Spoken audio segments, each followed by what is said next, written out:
자, 오늘은 자율주행차 분야에서 아마 가장 흥미롭고 또 가장 논란이 많은 회사 중 하나일 겁니다. 바로 포니다다이, 포니 AI에 대한 이야기를 좀 해볼까 하는데요. 이 회사는 나스닥이랑 홍콩 증시에 둘 다 상장돼서 투자자들 관심이 정말 뜨거운데 그 속을 들여다보면 이게 참 풀기 어려운 수수께끼 같은 회사입니다. 이 회사를 딱 들여다보면 정말 재밌는 점이 있어요. 한편으로는 매출이 로켓처럼 솟아오르면서 엄청난 성장을 보여주는데 다른 한편으로는 재정 손실이 블랙홀처럼 점점 더 깊어지고 있다는 거죠. 바로 이 극명한 대비, 이게 오늘 우리가 파헤쳐볼 핵심 딜레마입니다. 그러니까 포니닷아이는 대체 뭘까요? 미래 모빌리티의 청사진을 그리고 있는 걸까요? 아니면 그냥 막대한 자금을 빨아들이는 돈 먹는 하마, 뭐 그런 걸까요? 이게 바로 투자자들의 머리 아프게 하는 수수께끼인 거고요. 오늘 분석을 통해서 그 정답에 한 걸음 더 다가가 보시죠. 자, 그래서 오늘 이런 순서로 한번 파헤쳐 볼 겁니다. 먼저 투자자의 수수께끼가 대체 뭔지, 그리고 긍정적인 전망인 내일을 향한 경주를 살펴본 뒤에 현실적인 과제들, 즉 도로 위의 장애물을 짚어볼 거고요. 이어서 월스트리트의 엇갈린 신호를 분석하고 마지막으로 미래에 대한 당신의 베팅이라는 관점에서 정리를 해보겠습니다. 자, 첫 번째 퍼즐부터 시작하죠. 포니닷아이의 이야기는요, 정말 두 얼굴을 가졌어요. 한쪽에서는 폭발적인 성장을 하는데 다른 쪽에서는 손실이 눈덩이처럼 불어나고 바로 이 상반된 모습 때문에 분석가들도 투자자들도 고개를 갸우뚱하는 겁니다. 그럼 먼저 좋은 얘기부터 해볼까요? 이 회사가 꿈꾸는 미래는 과연 뭘까요? 이들이 왜 자율주행 모빌리티 분야에서 글로벌 리더가 될 수 있다고 자신하는지 그 근거를 한번 살펴보겠습니다. 성장 속도, 이거 정말 장난이 아닙니다. 보세요. 2025년 11월 기준으로 벌써 운영하는 로보택시가 720대가 넘어요. 근데 이게 끝이 아니에요. 여기서 멈추는 게 아니라 2026년 말까지는 이걸 3,000대 이상으로 늘리겠답니다. 와, 속도가 정말 어마어마하죠. 자, 그럼 장기적으로는 어떨까요? 훨씬 더 야심찹니다. 2030년까지 무려 10만 대. 상상이 가시나요?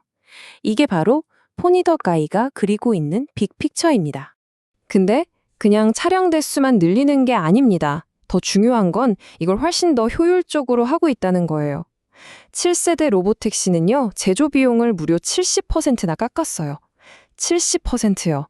게다가 2020년 모델은 여기서 20%를 더 줄일 거라고 하네요. 이게 왜 중요하냐면 결국 나중에 돈을 벌 수 있느냐 없느냐, 바로 그 수익성과 직결되는 문제거든요. 이런 비전이 그냥 종이 위에만 있는 게 아닙니다. 지금 전 세계에서 현실이 되고 있어요. 자, 먼저 중국, 베이징, 상하이 같은 핵심 도시 있죠? 거기서 완전 무인 운행 허가를 다 따냈습니다. 거의 시장을 장악하고 있는 거죠. 유럽으로 가볼까요? 거기선 자동차 거인 스텔란티스랑 손잡고 자율주행 밴을 만들고 있고요. 또 물류의 미래, 바로 자율주행 트럭. 이것도 2026년에 양산하겠다고 합니다. 로보택시에 밴에 트럭까지. 모빌리티란 모빌리티는 다 먹겠다는 거죠. 자, 이렇게 보면 정말 장밋빛 미래만 펼쳐질 것 같죠? 하지만 세상 일이 그렇게 간단하지가 않습니다. 이제 이야기의 방향을 확 틀어서 이 화려한 비전 뒤에 숨어있는 아주 현실적인 장애물들을 좀 들여다봐야 합니다. 가장 큰 문제 중 하나, 바로 규제입니다. 특히 세계에서 제일 큰 시장인 미국에서 제대로 발목이 잡혔어요. 2021년에는 사고 때문에 캘리포니아에서 허가가 정지됐고요.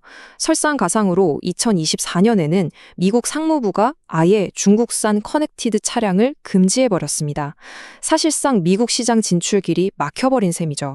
게다가 이 바닥 완전 전쟁터입니다. 돈 놓고 돈 먹기 싸움이죠. 구글의 웨이모, 중국의 바이두 같은 공룡들이 떡 버티고 있고요. 토요타나 BYD 같은 완성차 업체들도 수십억, 수백억 달러를 그냥 쏟아붓고 있어요. 정말 살벌한 경쟁입니다. 이런 돈 싸움에서 살아남기 위해서 포니다다이가 꺼내든 카드가 바로 자산 경량화 모델입니다. 이게 뭐냐면 돈 많이 드는 차량 생산이나 관리는 파트너사한테 맡기는 거예요. 그리고 자기들은 제일 잘하는 거, 바로 핵심 기술에만 집중하겠다 이겁니다. 근데 이 전략이요, 딱 양날의 검 같아요. 물론 비용 줄이고 빠르게 몸집을 불릴 수 있다는 건 엄청난 장점이죠.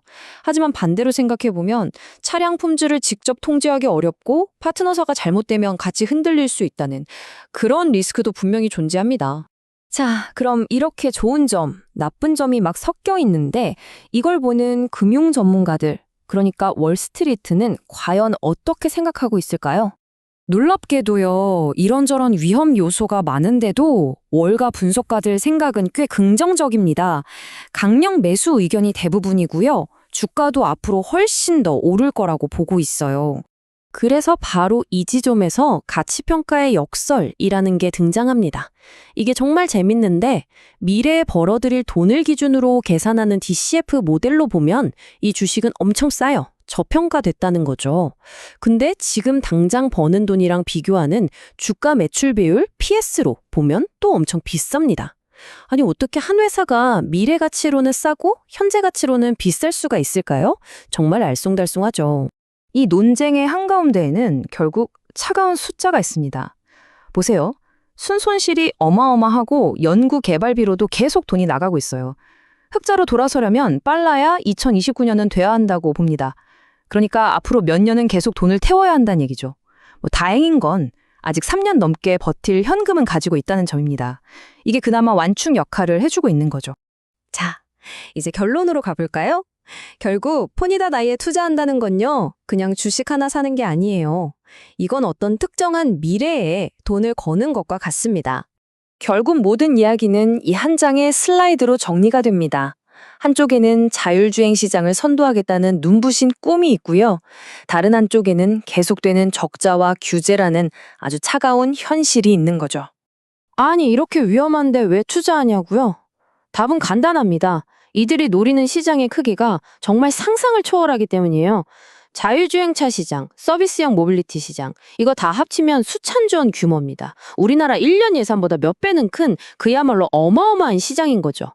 그러니까 이 리스크를 감수하고서라도 한번 뛰어들어 보는 겁니다. 자, 이제 마지막 질문을 여러분께 던지면서 마무리하겠습니다. 포니닷아이는 과연 찬란한 혁신을 기반으로 미래 모빌리티라는 거대한 성을 짓고 있는 걸까요? 아니면 어디로 갈지도 모르는 목적지를 향해서 그저 현금을 태우며 미친 듯이 질주하고 있는 걸까요? 그 판단은 이제 여러분의 몫입니다.